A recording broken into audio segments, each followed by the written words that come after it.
हमारे जो पवित्र ग्रंथ हैं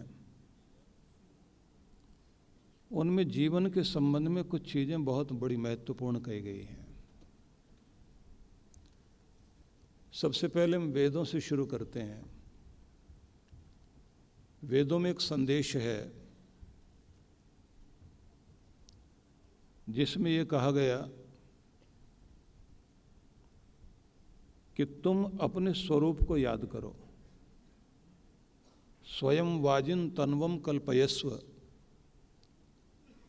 स्वयं यज्ञस्व, स्वयं जुषस्व। कि हे बलशाली जीव, तन्वम कल्पयस्व, अपने विस्तार के संबंध में कल्पना करो,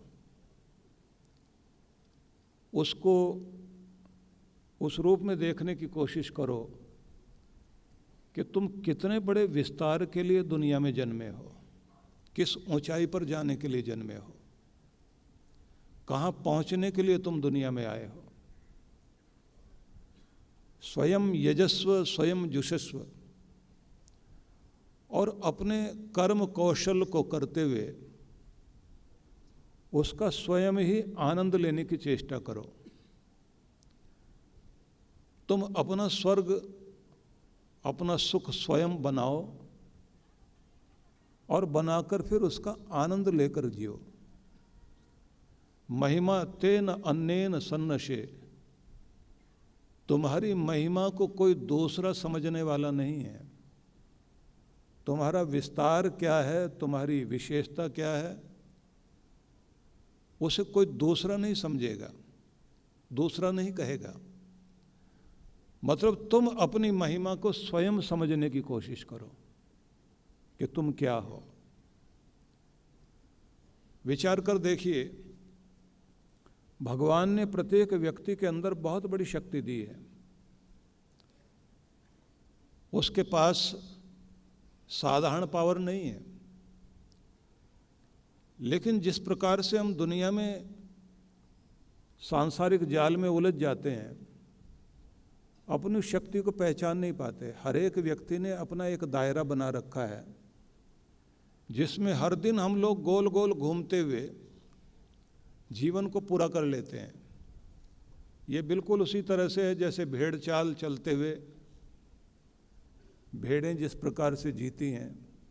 एक भेड़ आगे चलेगी, बाकी भेड़ें उसके पीछे पीछे जाएंगी। पीछे वाली भेड़ों को नहीं पता वो कहाँ जा रही हैं। अगर अगले वाली गड्ढे में गिर गई तो बाकी भी वहाँ जाकर गिरती हैं। इसलिए भेड़ और भीड़ वो एक तरह से जीवन जीती हैं। इतने सारे लोग पागल नहीं जो इधर जा रहे हैं। हम लोग ये सोच करके भीड़ के पीछे लग जाते हैं।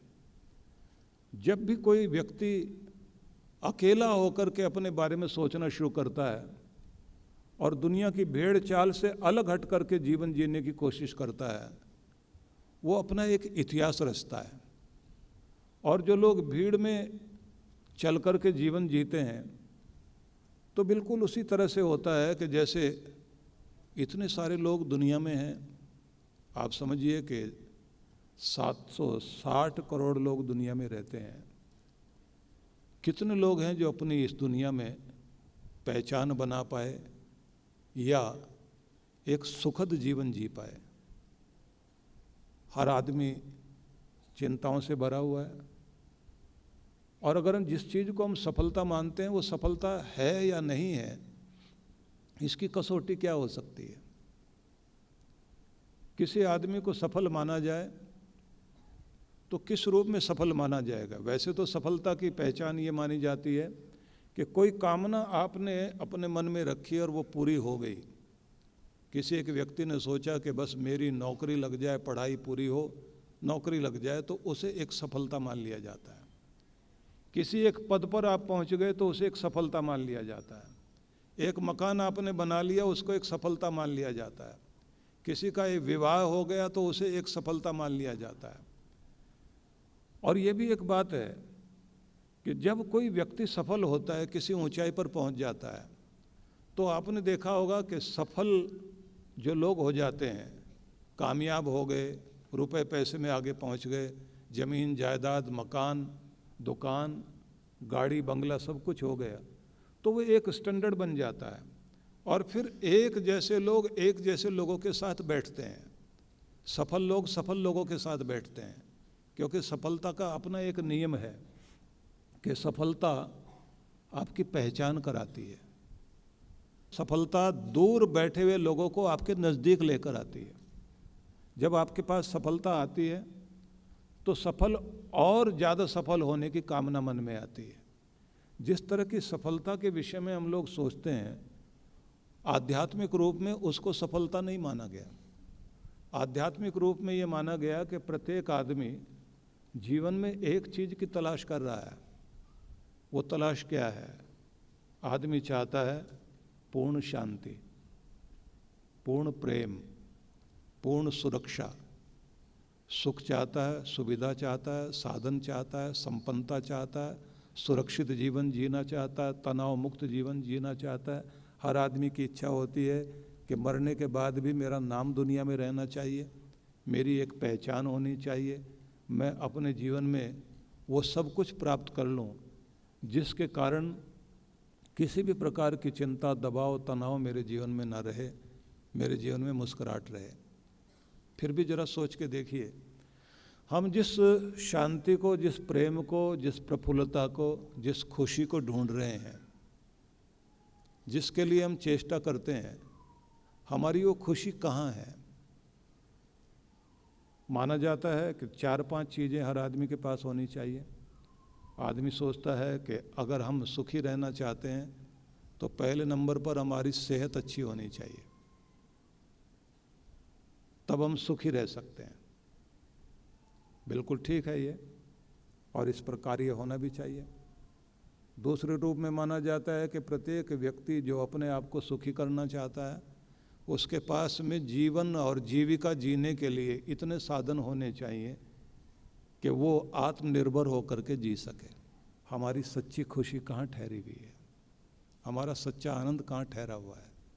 अगर आपके चेहरे पर हर समय मुस्कुराहट है, दिल में खुशी है, मन में शांति है, हृदय में प्रेम है, उत्तम स्वास्थ्य है, सेवा की तरफ लगे हुए हाथ हैं, अच्छी तरफ चलते हुए कदम हैं, और आपका हर दिन उपयोगी बन रहा है, तो इसका मतलब आपको जीना आ गया है, आप जीवन जी रहे हैं।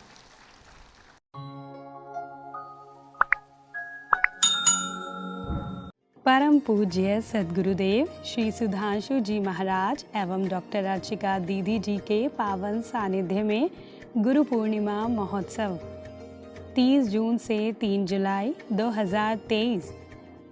कार्यक्रम की रूपरेखा। शुभारंभ 30 जून सायं 5 बजे सत्संग। 1 जुलाई प्रातः 8 से 10 बजे मंत्र शक्ति ध्यान। सायं 5 बजे सत्संग। 2 जुलाई प्रातः 8 से 10 बजे मंत्र शक्ति ध्यान। 10 से 11 बजे गुरु मंत्र दीक्षा। 11 बजे दिव्य शक्तिपात। सायं 5 बजे सत्संग। 3 जुलाई प्रातः 8 बजे गुरुदर्शन एवं गुरु पूर्णिमा सत्संग। सत्संग स्थल शक्ति टेंट द गोल्डन डेकोर, नज़दीकी जापानी पार्क, सेक्टर 12 रोहिणी, दिल्ली। आयोजक विश्व जागृति मिशन, नई दिल्ली, रोहिणी मंडल। ऑनलाइन या ऑफलाइन मंत्र शक्ति ध्यान के लिए संपर्क करें। आप सभी इस कार्यक्रम में सपरिवार सादर आमंत्रित हैं।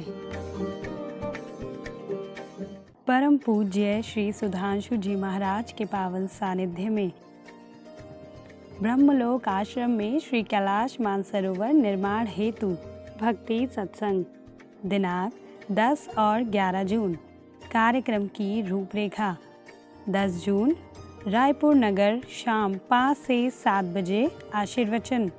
स्थान Pandit Deendayal Upadhyay auditorium, science college, GE road, Raipur, Chhattisgarh.